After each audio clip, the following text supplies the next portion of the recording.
So thank you so much for joining me tonight. I will go right in and just ask you, what are your names and where are you from? We are beginning with Edmund and Susan Benson, and we're from Jupiter, Florida, originally from Boston and New York. So my next question for you is, what is your vision or what is your organization and what does it represent? Well, our organization is, since 1986, we have we created Arise, the nonprofit educational foundation, and primarily it's the purpose of Arise is to teach life skills to disadvantaged children. We began with pre-K and then gravitated to elementary and then middle school and uh, high school. And then primarily we've been working with high risk kids, those kids that are in the juvenile justice system. Um, we train the guards in the juvenile justice system to teach the life skills that we've been writing for these 33 years uh, for this population so that they won't make the same mistakes when they're released. Um, and it's been absolutely remarkable. This has been a blessing for us, and we know that it's been the same for the kids and the people that are really interested in them in various government agencies and Salvation Army and people that care about kids in general. They love Arise. And to date, um, we've trained over 5,000 people to teach the Arise life skills lessons when they go back to their school, church group, a juvenile justice facility, after school program, and they've gone on to teach over 5 million hours of life skill lessons to youth all around the United States and beyond the world. That's pretty amazing, and thank you so much for your contribution. What inspired you to create such an organization? That's an easy one. I was one of those kids. I dropped out of school at 16, joined the Merchant Marine, went to sea, and then gave up the sea for the Army. And then at 21, I started my own business and was fortunate enough to be able to retire at a very early age. And my focus was to share what I had learned, really the secrets of success that enabled me to drop out to create a very successful business and share those secrets, those life skills that kids unfortunately are not privy to. And we've written, I would say over 50, perhaps 75 different books laying out workbooks and manuals for the instructors and the children, lay out the mystery of success and what it takes. Thank you. And how can people get involved? Well, there are really two ways that the people can get involved. Um, you can become a life skill instructor by taking our online training, and you can purchase our materials. It's really simple and not costly at all for them to do this.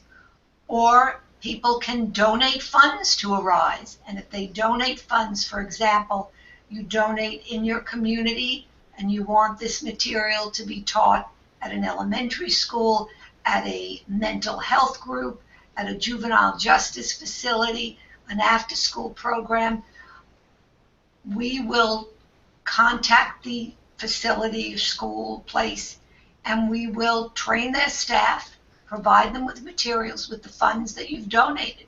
As a matter of fact, just for a second, we had a situation in Uganda where we established the Arise Foundation, and this was years ago, and it's still going on, and it has been so exciting because they've trained any number of people. They've trained kids who were 8 and 10 years old that went to battle because they had demanded the people in Uganda when they were battling at war. They trained these young kids, and then when the war was over, they began this Arise group in Uganda, trained these boy soldiers in our life skills. And to see that, to see the dirt floor and the kids sitting there and learning, and our material being taught to the kids, I mean, how good is that? Very powerful. It is powerful. Our material is used really from India to Russia to South America. I mean, wherever people are on the internet and can download it. And we're able to provide the material, for instance, to Uganda at no charge. They have no money. And it's because people have donated. All right. I'm sorry. I was just going to say, if you can just share what your website is so people can go to it. I will also include it at the bottom of the video, but I just wanted to just share it and have you guys speak it. Right. It's Arise Life Skills SKILLS.org. We're a nonprofit 501c3, so anyone that wants to donate millions of dollars, it's all deductible. Okay, so I'm going to go on to the next question, which is, are there any resources that your organization is looking for to achieve your organization's goals? Yes, absolutely. We would like to tell the world about what we've done. We really have a record of success. But we're a small organization with a few people doing all of it. Right. So, but we have a good story to tell, and it's documented. This is not a figment of our imagination. We have more information than anybody would possibly require about what we've done and where we've done it and how the successes, how it's been so successful. So we need public relations. We need a better website. Our website probably should be at the Smithsonian. It's so old. And search engine optimization. We're hidden unless people can find us on the internet. So we need better visibility. And then we'd like to we have this girls program. And let me interrupt for 1 second. Which is not unusual. Right, it is not unusual. Edmund has a passion to help girls because the girls' population of at-risk has really risen over the years, and he has an affinity to help these girls. Not to mention I had 2 daughters, so that would be one thing. But my heart just goes out to the girls at-risk girls, in particular girls from disadvantaged families, and particularly when they get into the juvenile justice system. It's the life they've led that has dropped them into the system is, in most cases, pretty horrendous. The average girl in the juvenile justice system has been sexually abused by age 6.7. So these are young women that so need life skills. They so need to have their self-esteem elevated, and we do that. We have the ability. Our curricula is just. I smile when I think about how good it is, and how good it would be for this population in particular. So we have books, and we have our positivity cards, a series of cards specifically for this population. But we need help in promoting it, maybe even a separate website that would focus on girls. You know, we need that sort of assistance. Okay. Well, thank you for sharing. And I did check out your site and your positivity cards, and I love them. So I will put them on my site. And if you have any events, you can definitely share them with me, and I'll post them on my site so that people will be aware of, what you're doing outside of this interview. Good. Sure. Okay. So the next questions I'm going to ask are more general, and the question both of you can answer independently or together is, what is your definition of peace? Okay, I'm going to begin with that. We met a very interesting man, a Korean man, many years ago at a conference doing a seminar. And I think, and I will get into what he told me and my feeling about peace. I think if you're not peaceful inside, it's hard to spread that peace to other people. So if you aim in your life to try to have a life with 100% acceptance, accept what happens to you, accept people, accept your situation, etc., 100% tolerance. Tolerate people. We're all different, yet we're all the same. And 100% forgiveness. People hold grudges that become anger, and then they lash out, causes wars and shootings and whatnot. So my definition of peace is that everybody needs to work to be 100% acceptance, 100% forgiveness, and 100% tolerance. Not easy, it's a work in progress. We've also created a book on forgiveness, and the title of that book is I Forgive You Because It's Good for Me. Mm. And we explain why and how it is good for the individual who is doing the forgiveness. Agreed, 100%. Okay. Edmund, do you want to add anything, or should I go to the next question? I can always add something to tell you that. I think what Susan said, and we have a positivity card that expresses the peaceful intention and the importance of tolerance and forgiveness and all the good things.